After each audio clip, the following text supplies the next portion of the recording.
जाना चाहिए था, वो लंबित है। कारण कि हम अगर सरकार में आएंगे तो पारदर्शी भर्तियां करेंगे। बहुत भ्रष्टाचार है नौकरियों में, चाहे वो एसएससी हो, चाहे वो लोक सेवा आयोग हो, चाहे वो और जो विभागीय भर्तियां सेवा मंडल के थ्रू होती रहीं। लेकिन बीजेपी सरकार 3.5 साल बाद ये बताने में अब तक नाकाम है कि वो कितनी नौकरी दे पाई है। जब कोरोना आया तो इन्होंने कहा भाई आपदा को अवसर में बदलना है, हिम्मत ना हारो। तो इनकी अपील जो थी वो सबसे ज्यादा पहले तो स्कूल वालों ने सुनी कि फीस पूरी लो बच्चों से, चाहे माँ बाप की नौकरी छूट गई हो, और तनख्वाह ऑफिस स्टाफ को, स्कूल स्टाफ को आधी दो। तो एक तो स्कूल वालों ने इनकी आपदा को अवसर में बदला, दूसरा ब्रजेश जी अस्पताल वालों ने आपदा को अवसर में बदला, और तीसरा सैनिटाइजर पे ये जीएसटी नहीं हटाकर इन्होंने खुद भी आपदा को अवसर में बदला। आज सैनिटाइजर हर घर में यूज होता है, उस पे जीएसटी क्यों लिया जा रहा है? गरीबों को राहत दो। पर इन बच्चों को काम मिलना चाहिए, नौकरी मिलनी चाहिए। बीरेन जी, इनकी गलती क्या है भाई?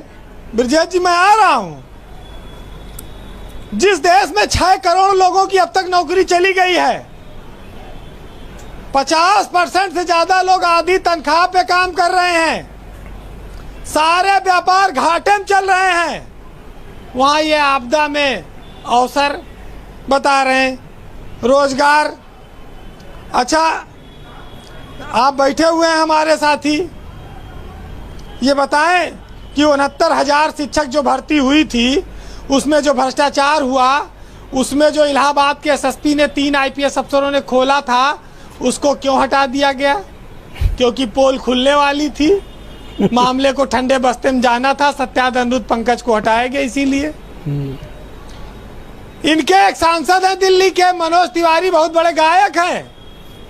यूट्यूब पे आप सर्च कर लीजिएगा, एक गाना गाए हैं कि दौड़त धूपत जूता चप्पल फाट गई बाबूजी, और नौकरिया नहीं मिलन मन उचाट भइले बाबूजी। तो ये गाना तो गाते हैं बेरोजगारी का, और अपनी सरकार में इस पे चुप्पी साध लेते हैं। ये बात क्यों नहीं करते बेरोजगारी की, गरीबी की, और बच्चों के स्कूल फीस की, और लोगों की नौकरियों की? इस पे बात नहीं करेंगे क्यों? क्योंकि जानते हैं कि यहाँ फंस जाएंगे। और इन्होंने तो 13 लाख नौकरी यूपी में कहे थे हर साल देंगे, 2 करोड़ नौकरी केंद्र सरकार दे रही थी। आज की तारीख में हालत यह है कि हम लोग जब पढ़ते थे तो घर वाले सोचते थे लड़के को डॉक्टर, इंजीनियर, आईएएस या प्रोफेसर कुछ बनाऊंगा, और जब बड़ा हुआ तो पूछे थे वो चपरासी वाला फार्म निकला कि नहीं निकला। एमए पीएचडी वाले लोग चपरासी का फार्म भरते हैं, ढूंढते हैं, और उसके बाद भी नौकरी नहीं है। तो सरकारें लोकतंत्र में दूसरों की आलोचना करके खाली अपना उल्लू सीधा करने के लिए आती हैं, मनमानी करने के लिए आती हैं, या वाकई में जनता को राहत पहुंचाने के लिए आती हैं? ये ब्रजेश जी तय करना होगा। चलो कोई बात नहीं, कांग्रेस एक दोगली पार्टी थी, बीजेपी कहती है कांग्रेस ने लेकिन कोई सरकारी संस्था नहीं बेची, कांग्रेस तब भी लुटेरी थी, और आज भाजपा सब कुछ बेचे डाल रही है, और तब भी देशभक्त है। ये कैसे, कब लोग इस बात को समझेंगे कि इस देश में भाषण से और इमोशन से, धर्म से पेट नहीं भरेगा। पेट पैसा, रुपया, नौकरी, व्यापार से भरेगा। स्वयं से आपको मजबूत होना पड़ेगा, आत्मनिर्भर बनो। कहाँ मनरेगा में जाओ, फड़ुआ चलाओ। नहीं, हमारे दोस्त हीरो भाई बता रहे थे कि स्वरोजगार कर लो।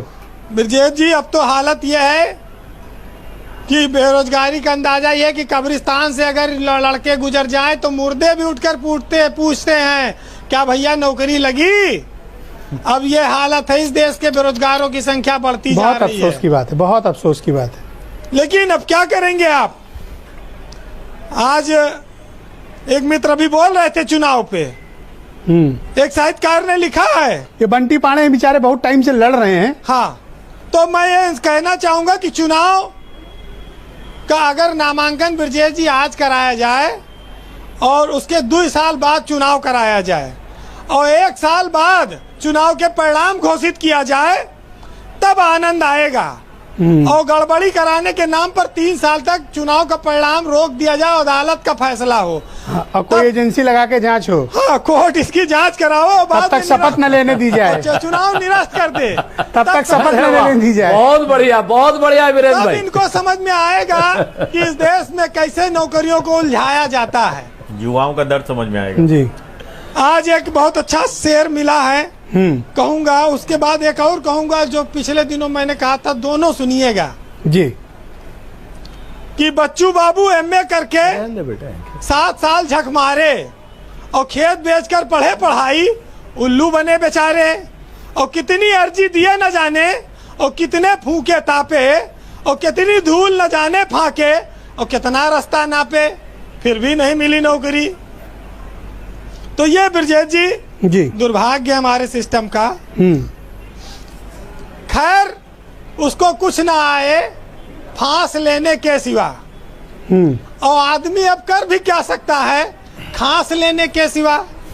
और चोर आए और जो कुछ था सब ले गए, और आखिर बुढ़ा कर भी क्या कर सकता था कि खांस लेने के सिवा।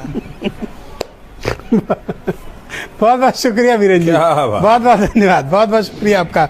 भाई हीरो वाजपेयी जी, देखिए जो वादा करके आप चुनाव में आए थे, यूथ को आपने एक सपना दिखाया था।